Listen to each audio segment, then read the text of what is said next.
En fait, j'ai envie de tester.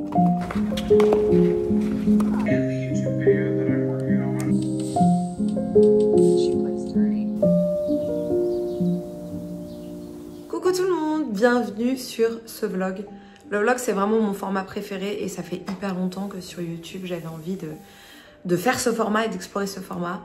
Donc là, quand je vais vous publier la vidéo, ça fera probablement une semaine que j'aurai filmé les rushs. En tout cas, j'espère que vous allez passer un bon moment. C'est quelques moments très simples de ma vie. Je pense que ce que j'ai envie de faire avec les vlogs, c'est plus vous emmener dans mon intimité. Il y aura bien entendu de la beauté, il y aura bien entendu du skincare parce que c'est mon métier, c'est ma passion. Mais le but, c'est aussi de vous emmener un peu dans ma vie. Là, on est dans mon salon. Regardez, je suis trop contente. J'ai fait mettre les petites étagères. Enfin, c'est pas des étagères, tu sais, c'est des portes magazines, des portes livres.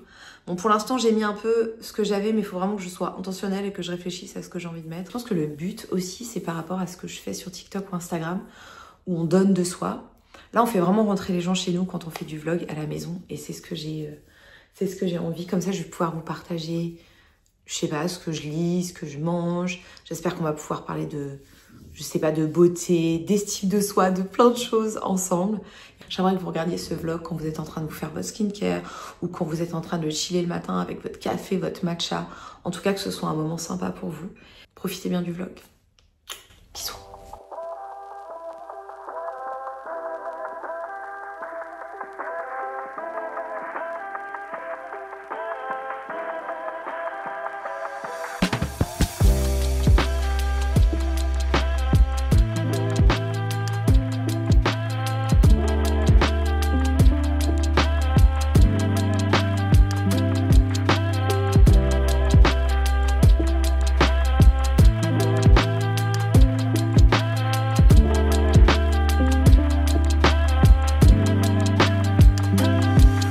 Alors, pour ceux qui me connaissent, et si vous ne me connaissez pas suffisamment, je vais vous dire un truc à propos de moi. Je suis totalement dingue de Gwyneth Paltrow. J'adore ce qu'elle a créé avec Goop. Est-ce qu'elle est toujours en train d'étudier des nouvelles médecines alternatives qui sont à deux doigts d'être totalement mensongères et totalement bizarroïdes? Oui. Mais son approche du bien-être m'inspire et m'intrigue. J'ai envie de découvrir le microdosing de champignons. Donc j'ai acheté cette marque qui s'appelle Mabel. Et en fait, donc tu prends une dose comme ça tous les 2 jours. Et ce sont des... je vais mettre le nom exactement ici. Je crois que c'est truffe avec une substance, alors pas hallucinogène, mais psychédélique. Enfin bref, j'ai peur de vous donner les mauvais termes. Mais déjà, il n'y a pas de dépendance. C'est hyper important. Hein. Je suis pas en train de me faire un trip hallucinogène tous les 2 jours. Mais j'ai envie de tester. En fait, j'ai envie de tester.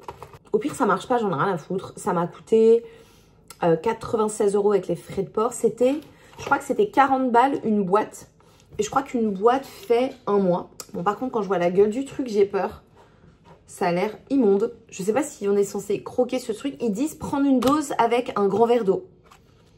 Donc, j'ai l'impression qu'il faut avaler et non pas croquer. Mais ça me dégoûte quand je vois ça. Mais tu sais quoi? Je me sacrifie pour la science. Donc voilà, tout ça pour vous dire qu'il y a ce truc que je teste en ce moment. Mon rêve secret, c'est de devenir un gourou de la confiance en soi, un gourou, comment dire, de la neutralité au niveau de l'âge. Parce que, je sais pas si vous allez comprendre, au niveau du body positivisme, moi je trouve que le mieux c'est d'être body neutre, en fait. Arrêtons de mettre les corps minces dans une catégorie, les corps plus forts dans une autre catégorie, blablabla. Bla, bla, bla. Soyons neutres, en fait. Chacun est ce qu'il est. Et c'est génial. Voilà. Et pareil pour l'âge, en fait. Moi, j'ai pas envie d'être cette meuf qui va être le porte-parole de toutes les femmes qui arrivent sur leur quarantaine et qui veulent retourner leur vie. Pas du tout parce que c'est pas avec fierté que je prendrai ce truc-là, mais parce que je veux pas m'enfermer dans une case. En même temps, je vis pas du tout dans le déni. Je vis la vie que je vis. J'ai l'âge que j'ai, mais moi, je ferai absolument tout ce que je veux dans ma vie. J'ai toujours vécu comme ça et ça continuera jusqu'à la fin de ma vie. Et en fait, j'aimerais bien faire des espèces de conférences autour de... Un truc qui mélangerait le skincare, le make-up, la confiance en soi, où les nanas, elles sortiraient de là, elles se diraient, mais tout va bien en fait. Tu vois, tout va bien, j'ai 25 ans, je vais croquer la vie, j'ai grave de trucs à faire. J'ai 30 ans, je suis pas encore mariée, j'ai pas de gamin. Oui, je commence à avoir des premiers trucs apparaître sur mon corps, sur mes seins, sur mes fesses, sur mes yeux. Peut-être des femmes de 40 ans, peut-être des femmes de 50 ans. Je veux qu'il y ait une neutralité, mais qu'elles en retirent tous quelque chose d'incroyable. Cette envie de mordre la vie, cette envie de ne pas se limiter, de ne pas s'excuser d'être qui on est, de faire ce qu'on a envie. Et c'est... En fait, quand tu es libéré de ce que les autres pensent ou croient savoir de toi, c'est là que tu commences à développer ton potentiel de j'en ai rien à foutre. Et ta vie va devenir incroyable. Parce que du coup, tu ne souffres plus du jugement des autres. Tu es totalement détaché de ça. C'est extrêmement dur. Je ne suis pas en train de te dire que moi, je suis géniale. Je ne souffre jamais de l'opinion des autres. Personne ne peut me blesser. Si, absolument. C'est un vrai travail qu'il faut faire sur soi. Et je pense que c'est un truc que ma mère m'a donné. Ma mère, c'est la personne la plus unhinged du monde. Genre, elle s'en bat les reins, mais elle n'en a rien à faire. Elle fait vraiment ce qu'elle veut. Elle a l'air ridicule, elle parle trop fort, elle prend trop d'espace, elle s'en fiche. Elle a raison. J'ai vu une vidéo l'autre jour sur les réseaux qui m'a fait bondir, de meufs un peu traditionnelles qui te disent, voilà, une femme doit parler doucement, elle ne doit jamais élever la voix, elle doit toujours sentir bon, être parfumée, être raffinée. Toujours manucurée, il n'y a pas de place pour la singularité, il n'y a pas de place pour l'individualité. La femme n'est fait que servir la puissance de l'homme. Et ce type de discours, pour moi, sert énormément le patriarcat. J'ai absolument rien contre le fait d'être parfumée de la tête aux pieds, je le suis. Je suis quelqu'un qui s'occupe énormément de son apparence. Mais j'ai vachement de recul aussi sur pourquoi je le fais, pour qui je le fais et dans quel but.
Something about Dorit and her dog by somebody that works for Lisa Vanderpump about 2 weeks ago. Okay. Roland Garros, c'est vraiment une histoire de famille. Je regarde depuis que je suis toute petite avec mon père. On est tous les deux des mordus de tennis. Et cette année, je vais vous dire la vérité, j'ai eu la chance d'être invitée à la demi-finale par Amazon. Et j'y suis allée avec Enzo. Donc Enzo, c'est mon fils. Et je voulais y aller avec mon père à la base. Et j'ai demandé à mon père s'il voulait venir avec moi. Et je pensais qu'il allait être trop content. Et en fait, il m'a dit, tu sais quoi, je suis hyper angoissée en ce moment. Je suis fatiguée. Je pense pas que j'arriverai à rester 2, 3, 4 heures, 5 heures. Parce qu'en vrai, une demi-finale, même n'importe quel match de Roland Garros, on sait jamais quand on part. Et il m'a dit, voilà, c'est trop pour moi en ce moment, je peux pas. Et je me suis rendu compte. Et je m'en étais rendu compte déjà depuis quelques années que mon père était vraiment devenu... il est fatigué, il est beaucoup plus éprouvé mentalement. Je vous en parlerai dans une prochaine vidéo éventuellement, mais mon papa, c'est quelqu'un qui est dépressif depuis des années. Et la dépression, c'est pas quelque chose qui s'en va. On apprend à vivre avec, on apprend à rester up dans les moments où ça va pas. On apprend à contrôler ses angoisses, à avoir des mécanismes de protection, mais on peut pas, ça disparaît pas. Donc du coup, je me suis rendu compte et que je suis en train de devenir pareil que lui, que le moindre truc qui va emmener de l'angoisse, qui va emmener vraiment un climat où il y a de l'anxiété, c'est quelque chose auquel il allait pas du tout vouloir participer. Et c'est pour ça que j'étais hyper contente le lendemain qu'on puisse regarder la finale ensemble, un moment vraiment posé. On s'est pas forcément parlé, mais on était là, je savais qu'il était bien.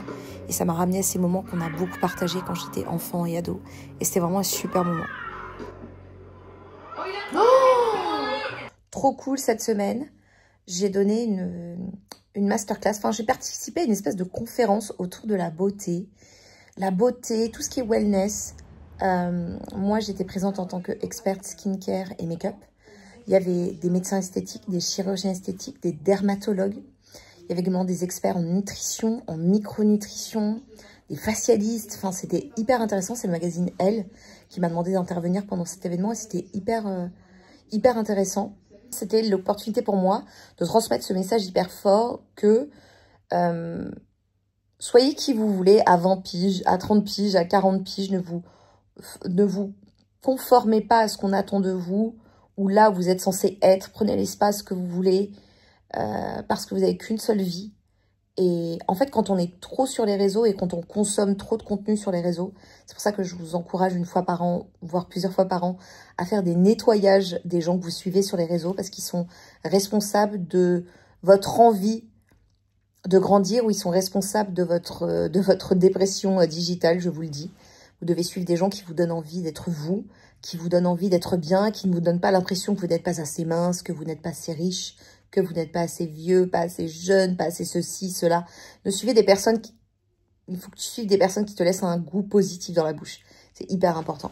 Et du coup, c'était l'opportunité pour moi de participer à ce débat, de pouvoir porter cette parole de « I don't give a fuck ».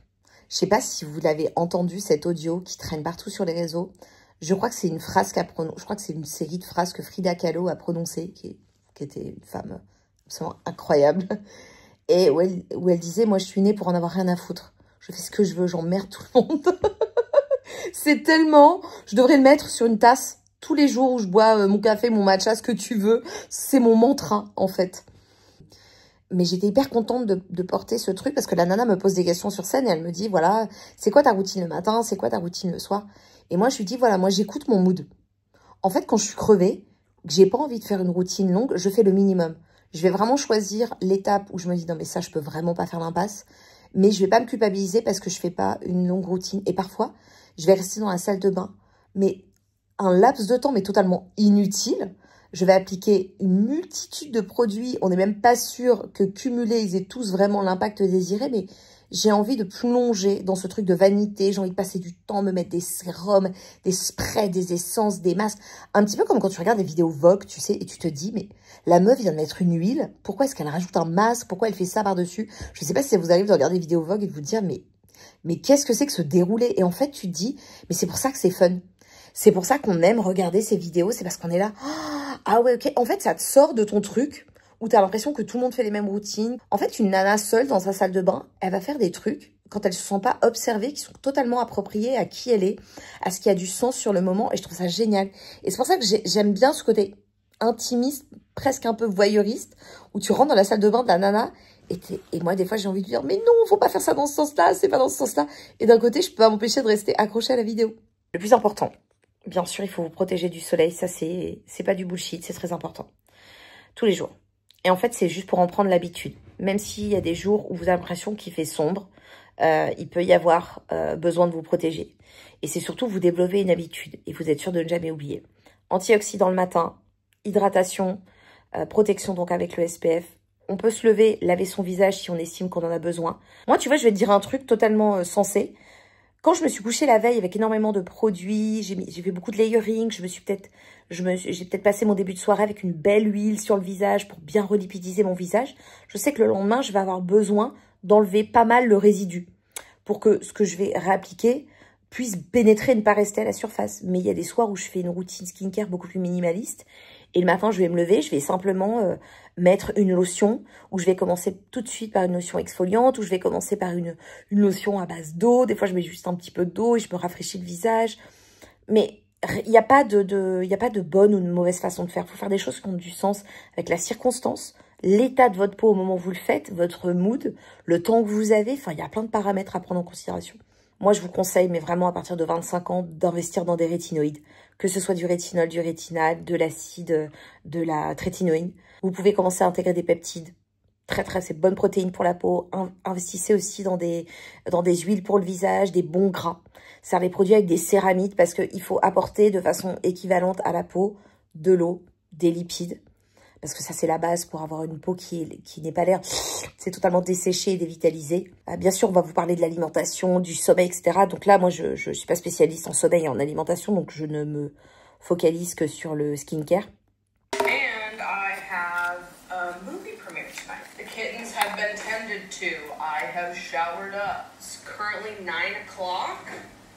And I've got therapy in a half hour, so we're making good progress. I would like to, at some point today, I've been posting a lot about my journey of watching VPR over on my Instagram, and I feel like every time I post, someone DMs me like, oh, just you wait, sister.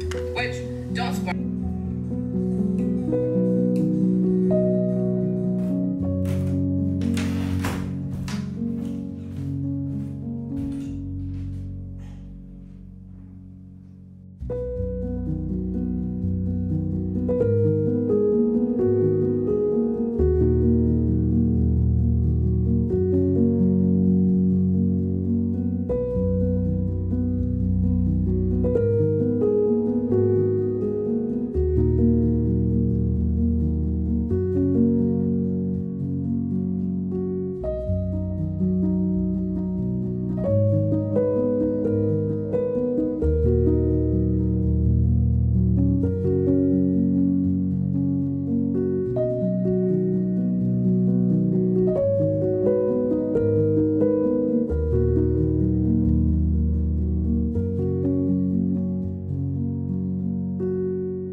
Alors, il était comment ce vlog? Je vous attends en commentaire. N'hésitez pas à me suivre, TikTok, Instagram. Je vous donne plein d'astuces, plein de conseils et ça me ferait plaisir de vous voir là-bas. Ceux qui viennent de YouTube, n'hésitez pas à laisser un petit mot. I see you.